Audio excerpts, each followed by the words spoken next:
ओम हरि ओम। वेद प्रेमियों, सुधी श्रोताओं, अब हम ऋग्वेद के 24वें सूक्त के तीसरे मंत्र की व्याख्या में प्रवेश करेंगे। इस मंत्र का छंद है गायत्री और इसके देवता हैं सविता तथा मंत्र दृष्टा आर्यगर्त्य सुनाशेप देवराज वैश्वामित्र हैं। मंत्र का शीर्षक होगा उपयोगी धन की याचना। तो भूमिका इसकी संक्षिप्त यही होगी कि धन के को हम व्यापक अर्थ में लें, केवल द्रव्य धन ही नहीं, धन भाव का धन भी होता है। भाव सबसे बड़ा धन है, उसी भाव से भक्ति होती है, उसी भाव से जीवन में उच्चता आती है, उसी भाव से महानता के दर्शन होते हैं। और ये सांसारिक जो धन दौलत है ये भी आवश्यक है। इस जैसा अभी कहा गया है इस मंत्र के अंतर्गत या पूर्व भूमिका रूप में कि धन के अभाव में ही ब्राह्मण अजिगर्त्य ने अपने पुत्र को 100 गायों के मूल्य के रूप में बलि के लिए प्रदान कर दिया गया था। तो इसको हम उस रूप में माने तो भी धन की आवश्यकता है, लेकिन उससे अधिक आवश्यकता है भाव धन की। यहां हम सुनाशेप जो कि ब्रह्मत्व का इच्छुक है, जो मंत्र दृष्टा ऋषि है, वो जब सामने हमारे ऋषि रूप में आएंगे, साधक या जिज्ञासु रूप में आएंगे, तो भाव धन अधिक उपयुक्त होगा। और जो यह भौतिक धन है, द्रव्य जिसको हम कहते हैं, वह थोड़ा अवर स्थान प्राप्त करेगा। तो अब हम सविता देवता की प्रार्थना सुनेंगे, जो इस मंत्र के देवता हैं। सविता के विषय में पहले बताया जा चुका है। ये सूर्य का आरंभिक रूप है। सूर्योदय के पहले जब आकाश में लालिमा छा जाती है, किरणों के सुनहरे हाथ फैलने को होते हैं, विश्व को अपने आलोक की धनराशि देने को तत्पर होते हैं, उस समय सविता, उस समय का सूर्य सविता कहा जाता है। सविता एक प्रधान देवता माना गया है। गायत्री छंद सविता देवता को ही समर्पित है। तो अब सुनाशेप भी उस सविता देवता की प्रार्थना करता है, जो कि हिरण्यहस्त कहा गया है, जिसके हाथों में सोना होता है। तो उसके साथ साथ उसके कल्याणप्रद रूप को भी देखा गया है। और इन रूपों में जो है इस मंत्र की व्याख्या उपयुक्त होगी।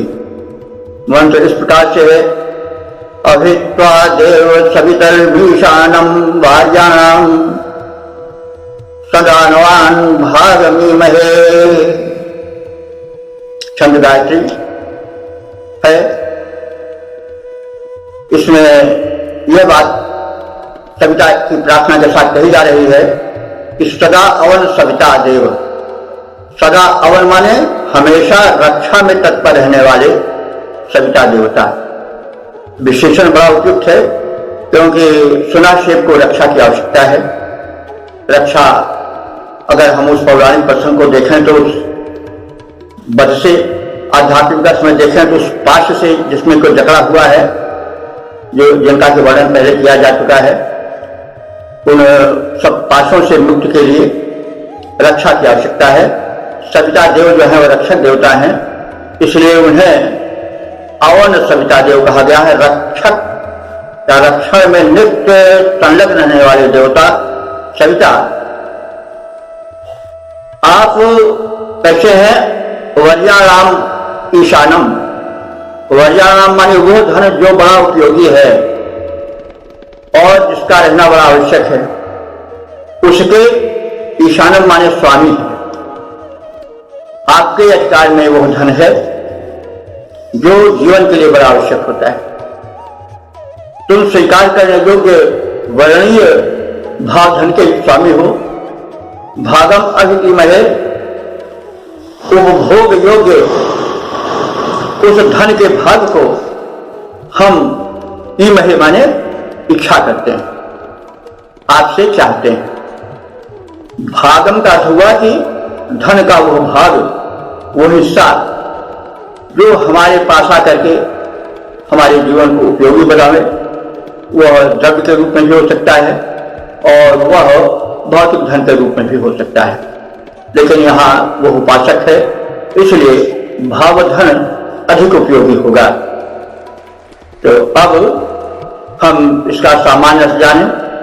सर्वदा सुरक्षा प्रदान करने वाले सविता देवता, तुम श्रेष्ठ वर्ण करने योग्य धनों के स्वामी हो, इसलिए मैं तुमसे उपभोग करने योग्य धन की याचना करता हूं। इसका पद रूपांतरण होगा, सर्वदा सुरक्षा के दायक ये सविता देव हमारे हैं। सर्वदा सुरक्षा के दायक ये सविता देव हमारे हैं। तुम श्रेष्ठ विभो के स्वामी हो, तुम श्रेष्ठ विभो के स्वामी हो, संरक्षक अंतर्यामी हो, इसलिए याचना करता हूं तुम याचक के हितकामी हो। भावों का उपयोगी धन दे, भावों का उपयोगी धन दे, हम सबका तुम कल्याण करो। हम सब सदा तुम्हारे हैं, हम सब सदा तुम्हारे हैं। सर्वदा सुरक्षा के दायक ये सविता देव हमारे हैं, ये सविता देव हमारे हैं। ओम हरि ओम हरि ओम। वेद प्रेमियों, सुधी श्रोताओं, अब हम सब ऋग्वेद के 24वें सूक्त के चौथे मंत्र की व्याख्या में प्रवेश करने जा रहे हैं। इस मंत्र में प्रयुक्त छंद गायत्री है। इसके देव हैं सविता और ऋषि हैं आदिगर्ति, सुनाशेप, देवराज, वैश्वामित्र। तो इनके विषय में परिचय हम प्राप्त कर चुके हैं और सविता देवता के विषय में भी हम जान चुके हैं। अब हम मंत्र के शीर्षक से परिचित होंगे। धन, वैभव और सौभाग्य धारक देवता सविता। तो वह धन दोनों रूप में है, भौतिक धन द्रव्य रूप में जो मान्य है, और जो भावों का उपासना धन है वो भी लेकर हम व्याख्या करेंगे तो अधिक अच्छा रहेगा। मंत्र देखें। यश ओम यश सिद्धि तथा भगः शशमानः पुरा निरः अद्वैषो अद्वैषो हस्तयोर्दधे। हे सविता देवता, यह चित्र इत्था शशमान जो इस तरह से प्रशंसा योग्य धन है, वह धन द्रव्य धन भी हो सकता है और भाव धन भी हो सकता है, उपासना धन भी हो सकता है, सत्कर्म धन भी हो सकता है। पूरा निरह जो निंदकों से दूर रहने वाला है, अर्थात निंदा रहित है, अनिंद है। वह अद्वेष, अद्वेष माने द्वेष रहित है, पाप दोष उसके निकट नहीं आता है। और भगा, और जो इस प्रकार के धन हैं, ते हस्तयो, उन धनों को तुम अपने दोनों हाथों में दधे माने धारण किए रहते हो। तात्पर्य है कि हे सविता देवता, आप इस तरह प्रशंसा योग्य अति उत्तम धन को, जो अनिंदित है, अनवद्य है और और जो सर्वोत्तम है, जो सौभाग्य प्रदायक है, उस निर्दोष धन को, जो भाव रूप में, भक्ति रूप में विद्यमान है, उस धन को तुम सदैव अपने दोनों हाथों में उपासकों को प्रदान करने के लिए धारण किए रहते हो, इसलिए हमें उसे प्रदान करो। यह इसका आशय है। तो इसका हम छंदोबद्ध रूप इस प्रकार से देखें कि उपभोग योग्य धन के स्वामी सविता देवता हमारे हैं। उपभोग योग्य धन के स्वामी सविता देवता हमारे हैं। धन शुद्ध प्रशंसा योग्य बड़ा, धन शुद्ध प्रशंसा योग्य बड़ा, निंदा विरहित उपभोग बड़ा, वो महा मोद भरने वाला, कोई न द्वेष करने वाला, सौभाग्य प्रदायक जिसे देव दोनों हाथों में धारे हैं। सौभाग्य प्रदायक जिसे देव दोनों हाथों में धारे हैं, वे सविता देव हमारे हैं। इस प्रकार से सविता देवता से द्रव्य, भौतिक धन और आध्यात्मिक भाव धन की प्रार्थना जो है वह ऋषि जो है सुनाशे को करता है, क्योंकि भाव धन की भी आवश्यकता है, और अगर हम आख्यान से जोड़ें तो उस द्रव्य की भी आवश्यकता है, जो कि मनुष्य को इतना दीन बना देता है कि वो अपने संतान को बेचने को तैयार हो जाता है। तो इसमें संदेश है कि हम परम धन के लिए उस परम दाता से हाथ फैलाएं, लेकिन साथ ही साथ उस धन को भी प्राप्त करें जो व्यक्ति को धन्य कर देता है। वो है भाव धन, भक्त भाव धन, औदार्य धन, और जो जीवन को अध्यात्म की ओर मोड़ता है, जीवन को धन्यता की ओर मोड़ता है।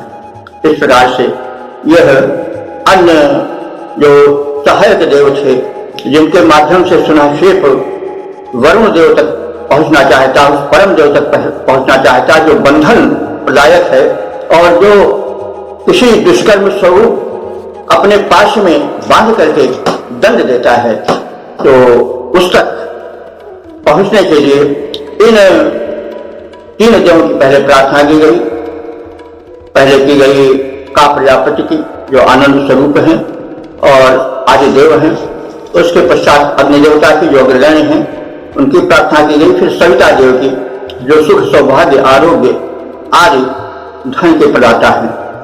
तो इस प्रकार से हम इन चारों मंत्रों के अर्थ को समझे, और अब हमारे ख्याल से जो हमारा उद्देश्य था कहने का कि जो यज्ञ थे वैदिक, वे हिंसा से नरबल का कोई प्रश्न ही नहीं होता है, क्योंकि बार बार जितने शब्द हुए हैं सब अद्भुत अद्भुत करके अभी तक बताए गए हैं। हम समय समय पर उसका उल्लेख करते आए हैं। अब हमारे विचार से यह बिल्कुल संदेह रूप से मान लेना चाहिए, एक मत से मान लेना चाहिए कि जो वैदिक यज्ञ होते थे वे पशुबल से दूर रहते थे, नरबल की बात ही दूर रही। तो इस प्रकार से हम इसके अध्यात्म परक अर्थ को भी जानें, और साथ ही साथ उस आख्यान से संबंधित संदेह का भी निवारण किए हैं। आशा है कि सज्जनों को, सभी श्रोताओं को, जिज्ञासुओं को कुछ इससे ज्ञान मिला होगा, कुछ इससे प्रकाश मिला होगा। यदि कोई और संदेश इस विषय में हो तो वे संपर्क कर सकते हैं।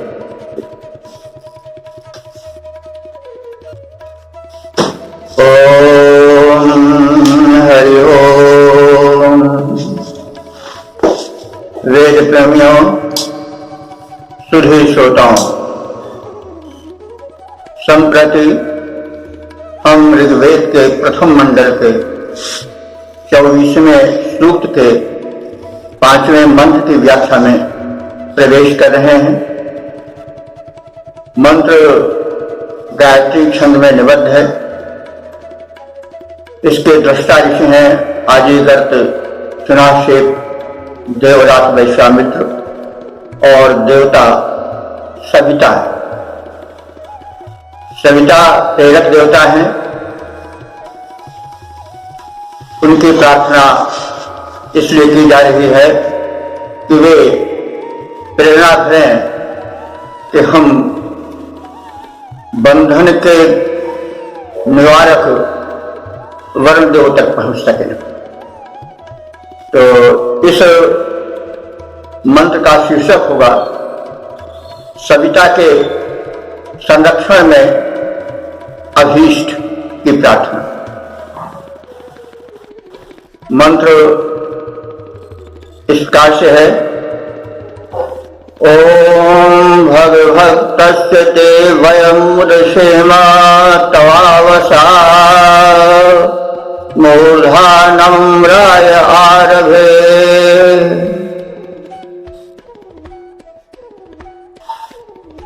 ते वयं वे हम भक्तगण भग भक्त से भग कहते हैं ऐश्वर्य को। भक्त से माने ऐश्वर्य के स्वामी सविता द्वारा अवसा संरक्षण उदशेम माने संरक्षण की इच्छा करते हैं।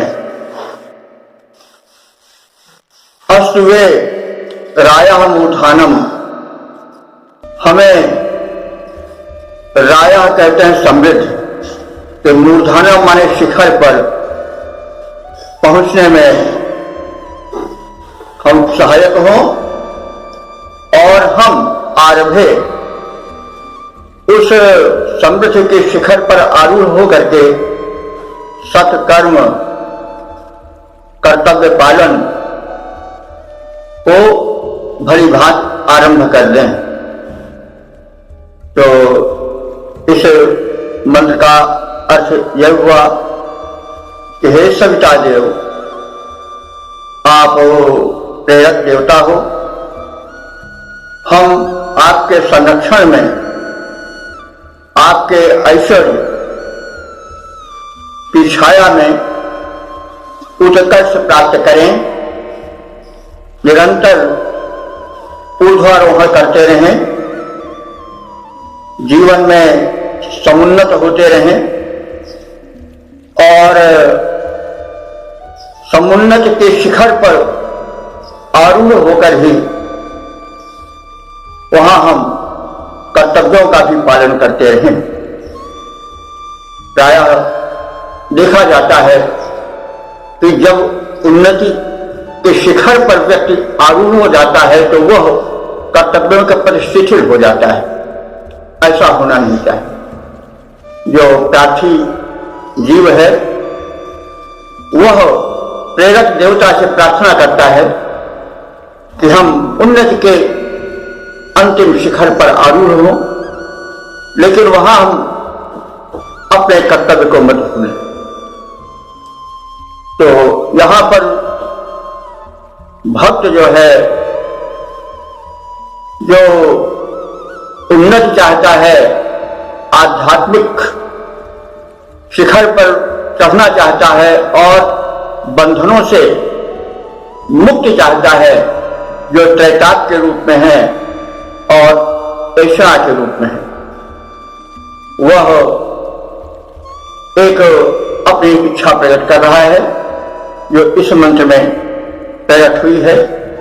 यहां पर किसी प्रकार की निराशा नहीं, बल्कि एक आशा भरा दृष्टिकोण है और सत्कर्म के प्रति सदैव जागरूक रहने की भावना है। इसका छंदोबद्ध रूप इस प्रकार से है। हे सविता देवता, तुम्हारा शुभ संरक्षण पाएं, जीवन सफल बनाएं। तेरे वैभव की छाया में उन्नति अधिक करें, उन्नति के सर्वोच्च शिखर पर बढ़कर हम विचरें। वन समृद्धि के शिखरारोही हम उत्कर्ष करें, पालन करना कर्तव्यों का कभी नहीं बिसरें। चलकर निज कर्तव्य मार्ग पर जीवन सफल बनाएं। हे सविता देवता, तुम्हारा संरक्षण हम पाएं। हे सविता देवता, तुम्हारा संरक्षण हम पाएं। ओम हरि ओम। वेद प्रेमियों, सुधीर श्रोताओं, संप्रति हम ऋग्वेद के प्रथम मंडल के 24वें सूक्त के 6ठे मंत्र की व्याख्या में प्रवेश करने जा रहे हैं। यह मंत्र त्रिशुभ छंद में निबद्ध है। इसके देवता वरुण है और मंत्र दृष्टा ऋषि सुनाशेप आदि गर्त देवराज वैश्वामित्र है। तो ऋषि का परिचय पूर्व दिया जा चुका है। देवता वरुण है, यद्यपि इनके विषय में पहले कहा जा चुका है, 4-5 सूक्त के पहले इनका परिचय दिया गया है, लेकिन इस नवीन देवता, इस नवीन मंत्र के साथ जो अब आ रहे हैं उनका परिचय आवश्यक है।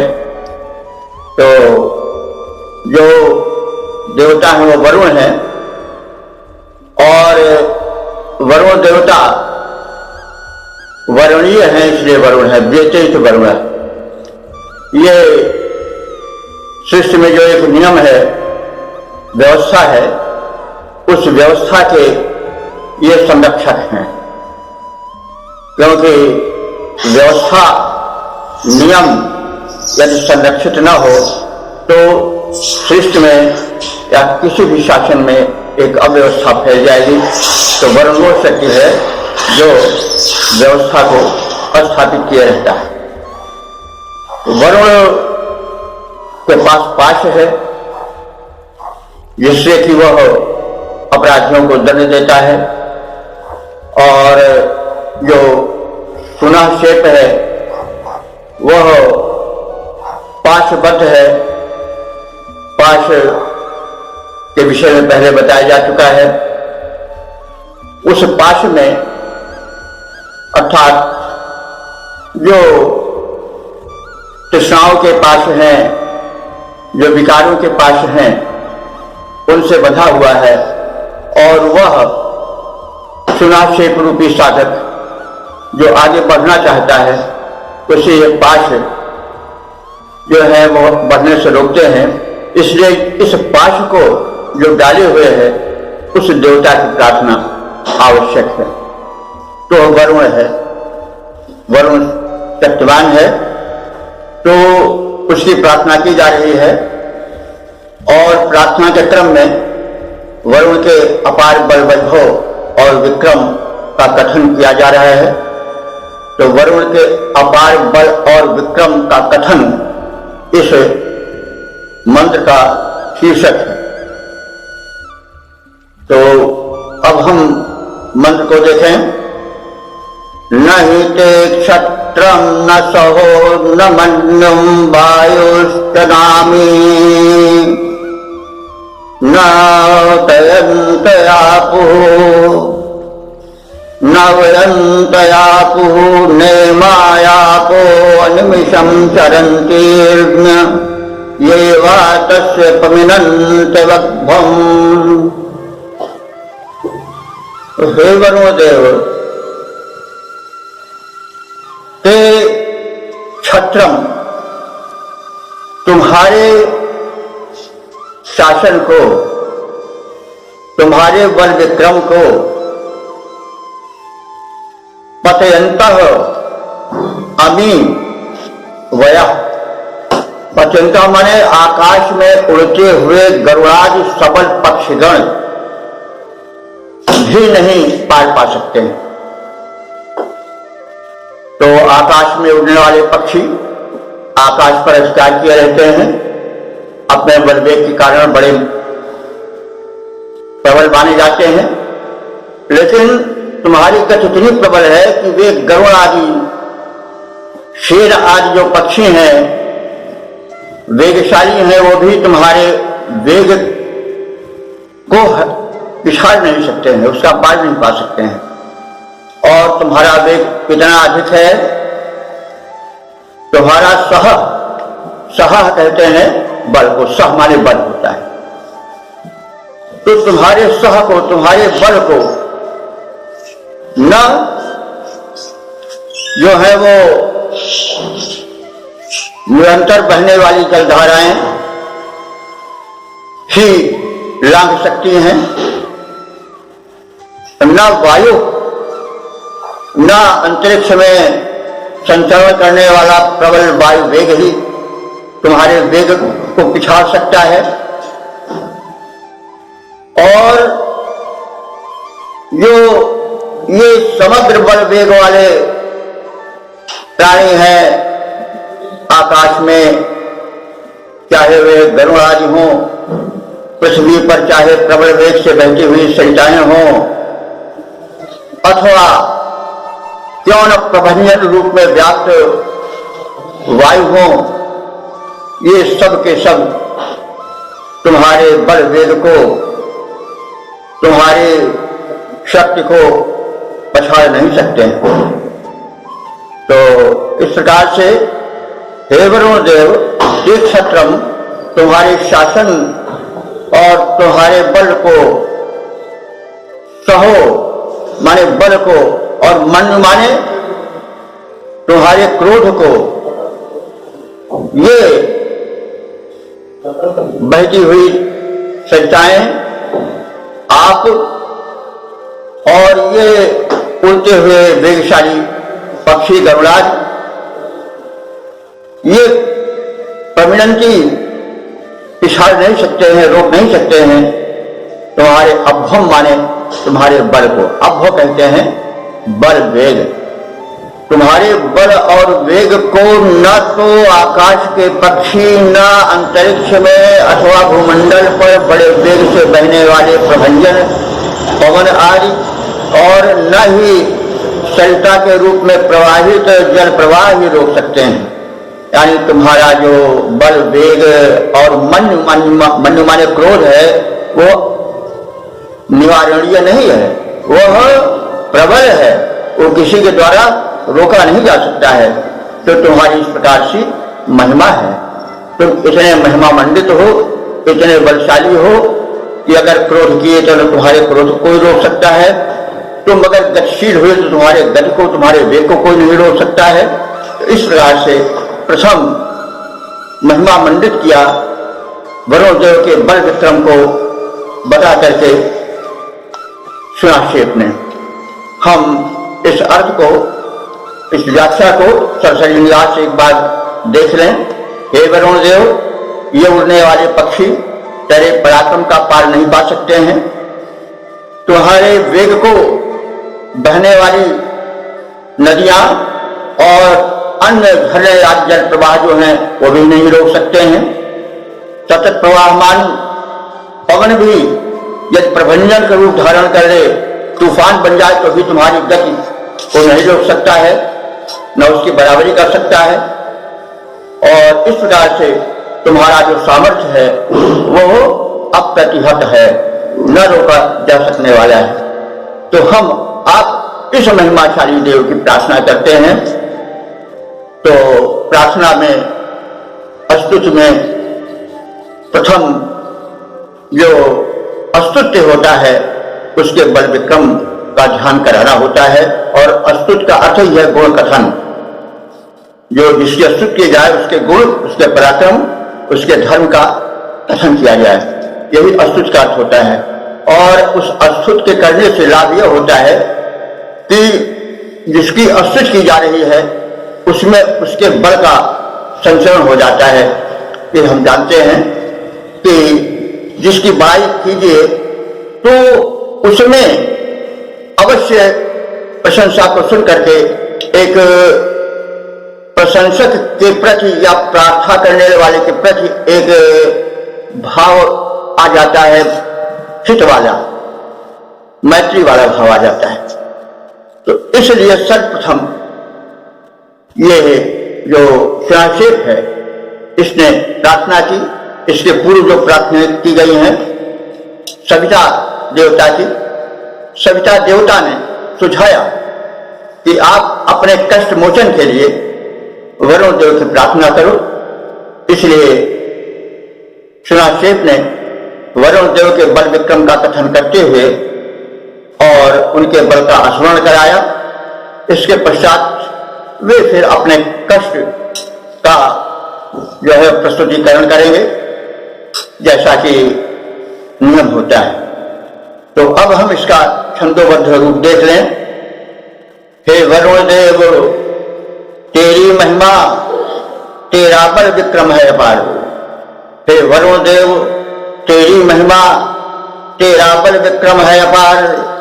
उड़ने वाले गरुड़ादिक में तेरे जैसा बल वेग नहीं।